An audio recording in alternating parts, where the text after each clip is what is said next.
Covid எனக்கு வந்து இங்கே COVID-19 நிறையா ஃபியூனரில் நான் மெசேஜ் கொடுக்க போனேன். அப்போ எனக்கு கோவிட் வந்துச்சு. கோவிட் வந்து முதல்ல ஒரு டெஸ்ட் போடுறேன், நெகட்டிவ்னு வந்துருச்சு. மற்றொரு டெஸ்ட் போடுறேன், நெகட்டிவ்னு வந்துருச்சு. அப்போது காய்ச்சல் குறையில, சிம்டம்ஸ் குறையில என்ன செய்யலாம்? ஒரு தரமான மருத்துவர்கிட்ட போய் நான் காமிக்கிறேன். அவர் சொல்லிட்டாரு, உங்களுக்கு காலையிலும் மாலையிலும் வர்றதுனால இது வந்து வைடால் என்னது டைஃபாய்டு அப்படின்னு சொல்லிட்டார். டைஃபாய்டுக்கு மாத்திரை எடுத்துக்கிட்டு இருக்கேன். கொஞ்சம் சுகமாகிற மாதிரி இருக்குது, கொஞ்சம் சுகமாகாத மாதிரி இருக்குது. மனசுக்குள்ளே சோர்வு வந்துட்டு ஒரு மாதம் சரியாகலை.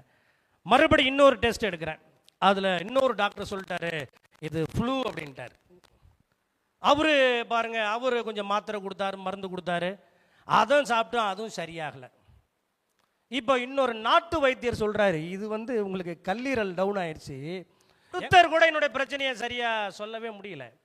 ஒருத்தர் கொடுத்த மருந்தும் என்னை குணமாக்கலை. நடந்தது என்ன தெரியுமா? 3வது ஒரு டெஸ்ட் போட்டேன், அதில் பாசிட்டிவ்னு வந்து அப்பாடான்னு எனக்கு நிம்மதியாக இருந்தது. ஏன் தெரியுமா?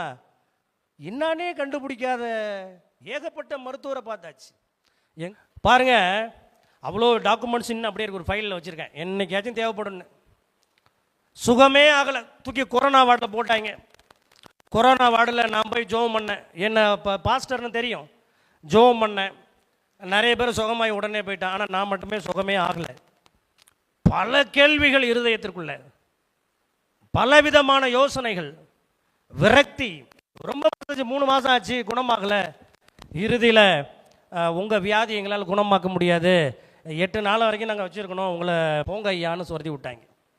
வீட்டுக்கு போய் மறுபடியும் நான் இன்னொரு வீட்டில் தனியாக உட்காந்துருக்கேன். வியாதி குணமாகலை. ஏன்னா அந்த வியாதியின் காலகட்டத்தில், அந்த குவாரண்டைனில் இருக்கும்பொழுது நான் பட்ட பாடுகள் கொஞ்சம் நஞ்சமல்ல, என்னுடைய இறுதி நம்பிக்கையும் விட்டு போனது. அப்போ பிசா சொன்னா, நீ என்னடா போய் சுகமாகி, எவ்வளோ பேர் சுகமாயிருக்காங்க, நீ ஜோம் பண்ணி என்னடா நீ குணமாகலை, கடவுள் எங்கடா இருக்காருன்னு சொல்லி பிசா எவ்வளவு என்ன பிளாக்மெயில் பண்ண முடியுமோ அவ்வளோ பிளாக்மெயில் பண்ணான். இவ்வளோ டேப்லெட்ஸ்.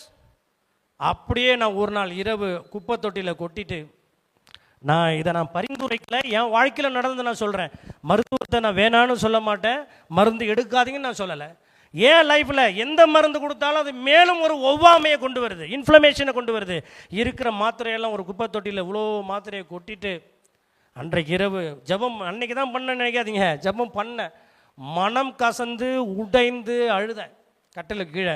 அப்போது அந்த ஒரு சூரிய பிரகாசம் மாதிரி ஒரு வெளிச்சத்தில் தேவன் என்னை அழைத்த வசனம் முன்னாடிக்கு வந்தது. அந்த வசனத்தை என்னைக்கு பார்த்தோனோ அன்னையிலிருந்து எனக்குள்ளே மறுபடியும் ஒரு ஜீவன் வந்தது.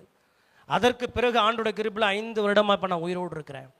ஒன்று நான் சொல்லிட்டுங்களா, மாத்திரையெல்லாம் அன்றைக்கி தூக்கி போட்டேன். காரணம், I believe in my God. அவர் சொன்னார், உன்னை நான் இப்படி பயன்படுத்துவேன், அப்படி பயன்படுத்துவேன்னு சொன்னார். நான் விசுவாசிக்கிறேன். பாருங்கள், இன்றைக்கி உயிரோடு தான் இருக்கேன். நம்ம ஆண்டவர் சர்வ வல்லமை உள்ளவர். அவருடைய வார்த்தையில் வல்லமை இருக்குது. நம்ம எப்பெல்லாம் பலவீனப்படுறோமோ, நம்ம எப்பெல்லாம் வியாதிப்படுறோமோ, அப்பெல்லாம் தேவனுடைய வாக்கு தத்தங்களை பிடித்து கொண்டு தெய்வீக சுகத்தை உரிமை பாராட்டி ஜெபிக்கும் பொழுது கர்த்தருடைய வல்லமை சுகமளிக்கிற நதி உங்கள் மேல் இறங்கி எப்படிப்பட்ட வியாதிகளையும் குணமாக்கும். ஒரு அல்லேலூயா சொல்லுங்களேன்.